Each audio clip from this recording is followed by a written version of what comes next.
Welcome back here on Mix 93. Time now for our Coach's Corner, brought to you by Aspirus Keweenaw with Coach Mel Pearson. 5-1 the final, Michigan Tech completing the sweep over Lake State here at Taffy Able Arena. Good game tonight, Coach.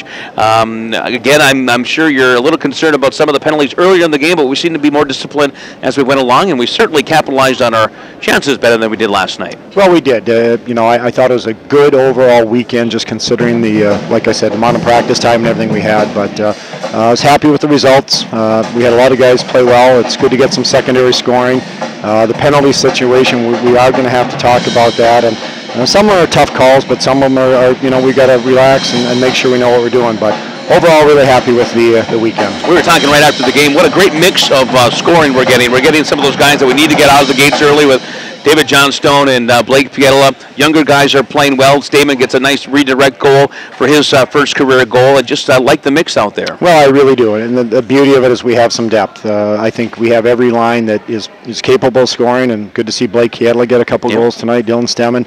Obviously, David scored. All our top scorers had a goal this weekend. So really good. I like the depth. We've talked about that. We're going to be able to score goals. We're going to have to play better defensively.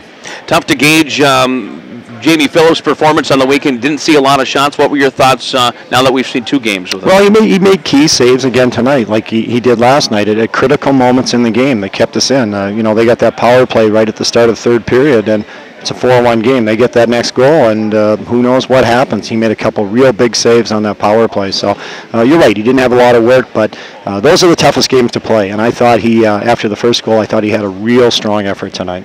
So, Coach, we get the week off, 2 weeks off, athlete. Yeah. Actually, we have the intra-squad game next week. What does your coaching staff work on this week now that you're finally into full practices? Well, we're looking forward to it. A lot of things, from our power play to our penalty killing to our forecheck. One of the things we really need to work on is our D-zone coverage. I thought we were okay at that. So, from face-offs to blocking shots, you name it, we need a lot of work, and I think it showed this weekend. And fortunately, we scored some goals, and when you get 10 goals on the road on a weekend, you're not going to lose too many hockey games. Two new guys in the lineup tonight, Joel Esperance, along with, help me out here, Mark Ock. Yep. Mark Ock in there. Your thought on their play? Well, I thought Joel had a real strong game. You could see he had a couple real good shots, made a couple real nice plays, got acclimated to the college game in a good way. So it's always nice when you can plug new guys in and you have success. And I thought Joel came in and had a real good game tonight, as did Mark Ock. You could see Mark Ock. He's calm with the puck. He likes to lug the puck.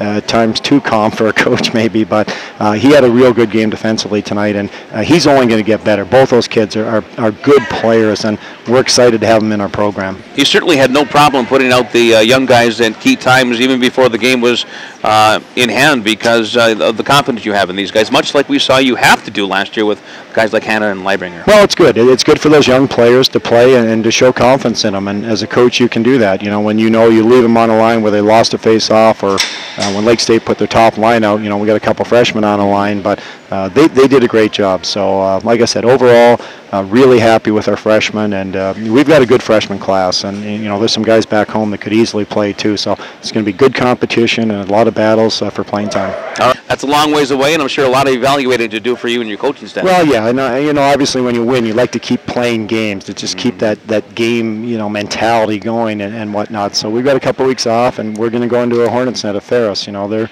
one of the top two teams in our league, so it's going to be a good weekend of hockey, and we're looking to look forward to it. But I just wish it was a little bit sooner. Yeah. But it is what it is. The schedule is what it is, and we have to do everything we can to be ready for that weekend. And I know you want us to remind everybody about the intra-squad game and what it's helping out the local junior hockey, right? Yeah, it is. We're going to play next Saturday, this coming Saturday at 6 o'clock. It's the inter-squad game as well as skate with the Huskies. So we want to make sure we invite everybody to come on down, bring your skates. All our players obviously will play, and then we'll have an autograph session after the game.